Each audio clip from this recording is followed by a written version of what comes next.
Dear students, आज BSc part 3 के लिए ह्यूमन फिजियोलॉजी में मैं डिस्कस करूंगा एक्सक्रीशन के बारे में।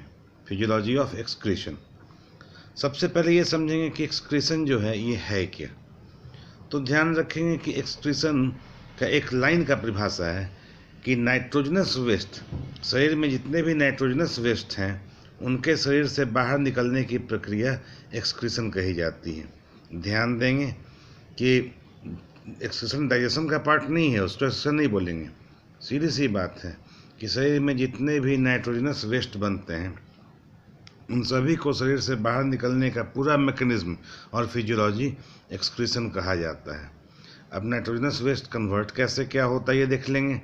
तो याद रखेंगे, शरीर की कोशिका में मेटाबॉलिज्म यानी उपापचय के पश्चात जो नाइट्रोजन वाले प्रोडक्ट हैं, खास करके प्रोटीन जैसे प्रोडक्ट जिसमें नाइट्रोजन मौजूद होता है, यह सबसे पहले अमोनिया में कन्वर्ट होते हैं। अब अमोनिया शरीर के लिए टॉक्सिक है और अमोनिया निकालने के लिए बहुत पानी की आवश्यकता होती है। तो लीवर में अमोनिया किस में कन्वर्ट हो जाता है? यूरिया में कन्वर्ट हो जाता है और बाद में किडनी के नेफ्रॉन्स के द्वारा इस यूरिया को यूरिन के थ्रू शरीर से बाहर निकाल दिया जाता है। तो ह्यूमन बींग्स में एक्सक्रीशन की फिजियोलॉजी यूरिया को बाहर निकालने की प्रक्रिया है। हालांकि इस दुनिया में 3 तरह के जीव होते हैं। पहले जीव जो अमोनिया बाहर निकालते हैं, सारे जलीय जीव जो पानी के अंदर रहते हैं, जिनको पानी की प्रचुर मात्रा उपलब्ध होती है, वो सभी अमोनिया को सीधे पानी में घुला करके बाहर निकाल सकते हैं, क्योंकि अमोनिया पानी में हाईली सॉल्युबल है, लेकिन इसके लिए पानी बहुत कंज्यूम होता है। दूसरे तरह के जीव मनुष्य जैसे जीव हैं जो शरीर में पानी की मात्रा कंज्यूम तो करते हैं मगर जलीय जीवों इतना नहीं। तो ऐसे में लीवर क्या करता है? अमोनिया को यूरिया में परिणत करता है और थोड़े पानी की मदद से ही यूरिया शरीर से बाहर निकाल दिया जाता है। और तीसरे प्रकार के जीव होते हैं जैसे पक्षी, जो बहुत ज़्यादा पानी नहीं पीते हैं। पक्षी हुए, सरीसृप हुए, जैसे छिपकली वगैरह, सारे पक्षी वगैरह। तो इनमें क्या होता है कि पानी बहुत कम शरीर में उपलब्ध होती है, तो यूरिन से पानी की मात्रा बर्बाद न जाए, इससे बचाने के लिए लीवर क्या करता है? यूरिया को यूरिक एसिड में परिणत कर देता है। अब यूरिक एसिड पानी में एक अघुलनशील पदार्थ है, तो ऐसे में बगैर पानी के खर्च किए हुए, बगैर पानी के कंज्यूम किए हुए यह अघुलनशील पदार्थ क्रिस्टल के रूप में शरीर से बाहर निकाल दिए जाते हैं। तो इस तरह से 3 कैटेगरी हो गया। एमनोटेलिक जो अमोनिया बाहर निकालते हैं जैसे मछलियाँ वगैरह।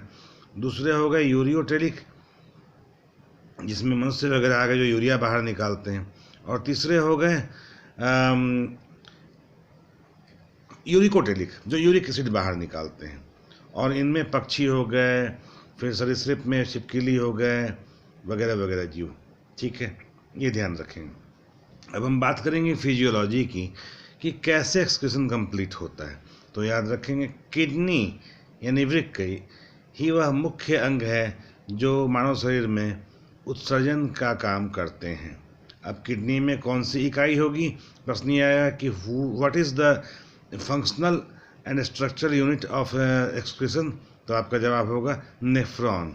किडनी में नेफ्रॉन मौजूद होते हैं। यह नेफ्रॉन ऐसी इकाई होते हैं जो शरीर में एक्सक्रीशन में सहायक होते हैं या मुख्य कार्य करते हैं। अब नेफ्रॉन में आएंगे तो इस उत्सर्जन का कुल 3 भाग में बांटा गया है। इस फिजियोलॉजी को 3 भाग में बांटा गया है। पहला भाग होगा आपका ग्लोमेरुलर फिल्ट्रेशन, दूसरा भाग होगा ट्यूबुलर सिक्रीशन, तीसरा भाग होगा ट्यूबुलर रीएब्जॉर्प्शन। ठीक है, तो सबसे पहले वुमेन्स कैप्सूल और ग्लोमेरुलस, ये नेफ्रॉन का पहला पार्ट होता है, जिसमें रीनल वेन से बहुत तेज़ प्रेशर में रक्त की नलिकाएँ वुमेन्स कैप्सूल के अंदर जाती हैं, ग्लोमेरुलस के अंदर जाती हैं। वहाँ पे रक्त के प्रेशर से रक्त कणिकाओं को छोड़ करके सारे जल एवं जल में घुलनशील पदार्थ फिल्ट्रेट बनकर वुमेन्स कैप्सूल में आ जाते हैं।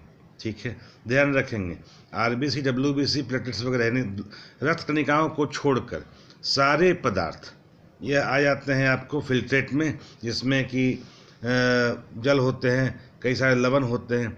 अब प्रश्न ये उठता है कि क्या प्रोटीन वगैरह भी आते हैं? तो आपका जवाब होगा कि बड़े मॉलिक्यूल्स लाइक प्रोटीन वगैरह ये सब फिल्ट्रेट में छनकर नहीं आते हैं।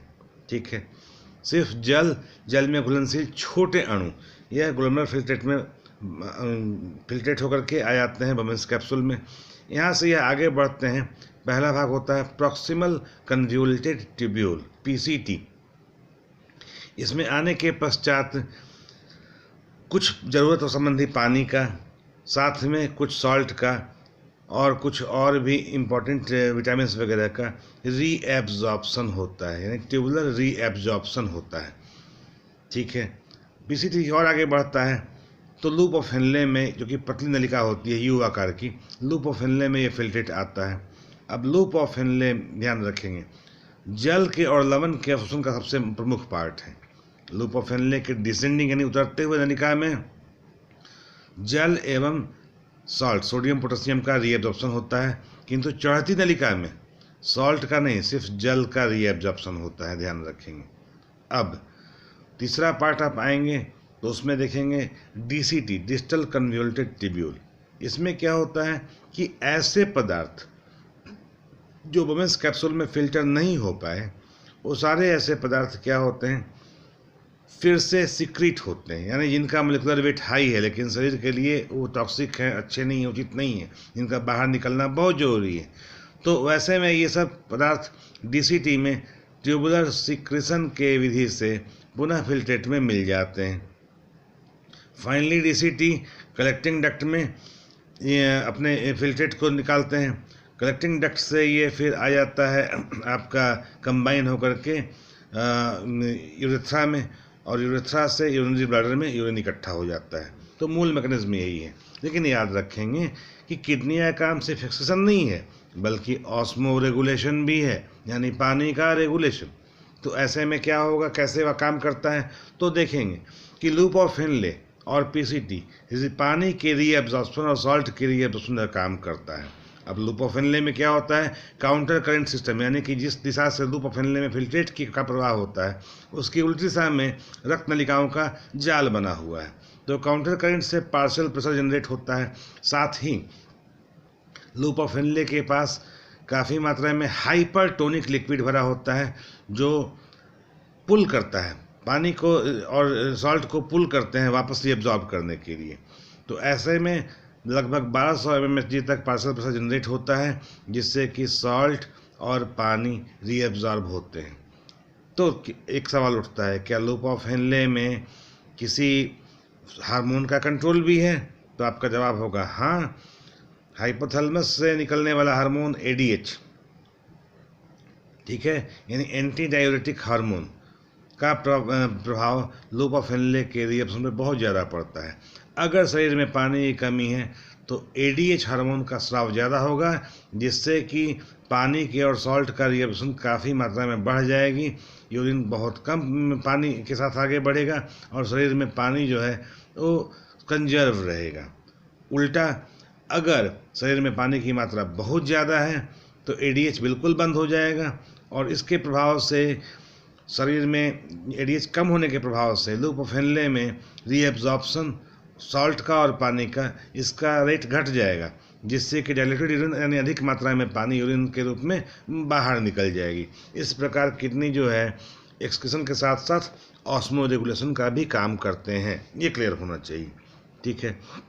अब अंत में ये प्रश्न उठता है कि किडनी ने काम किया आपका क्या एक्सक्रीशन का भी, ऑस्मो रेगुलेशन का भी, क्या यह ब्लड प्रेशर को भी रेगुलेट करने का काम करता है? तो आपका जवाब होगा हाँ, जिसको बोलते हैं रेनिन एंजियोटेंसिन एल्डोस्टेरोन सिस्टम, जिसके तहत JGA जस्ट्रा ग्रैनुलर एप्परेटस, जो कि एफरेंट ब्लड वेसल और PCT के बीच बना हुआ होता है। इससे क्या होता है, अगर किसी कारण से शरीर में प्रेशर की मात्रा कम गई, ब्लड प्रेशर की मात्रा कम गई, तो ऐसे में एंजियोटेंसिन का रिलीज़ होता है। ये एल्डोस्टेरोन जो है उसको स्टिमुलेट करता है। एल्डोस्टेरोन के स्टिमुलेशन से रेनिन नाम का एक हार्मोन निकलता है, जो पानी के एब्जॉर्प्शन की मात्रा बढ़ाता है, जिससे कि ब्लड में पानी की मात्रा बढ़े, ब्लड का वॉल्यूम बढ़े, और उसके तहत फिर से ब्लड प्रेशर जो है ये होम्योस्टैटिक मैकेनिज्म के तहत रेगुलेट कर लिया जाए। तो इस प्रकार देखा आपने कि कुल 3 काम हैं, जिसमें एक्सक्रीशन होगा, ऑस्मोरेगुलेशन होगा, और कहीं न कहीं एंजियोटेंसिन एल्डोस्टेरोन सिस्टम के आधार पर यह ब्लड प्रेशर का भी रेगुलेशन करता है। ठीक है, तो शेष लेक्चर अगले लेक्चर में। Thank you.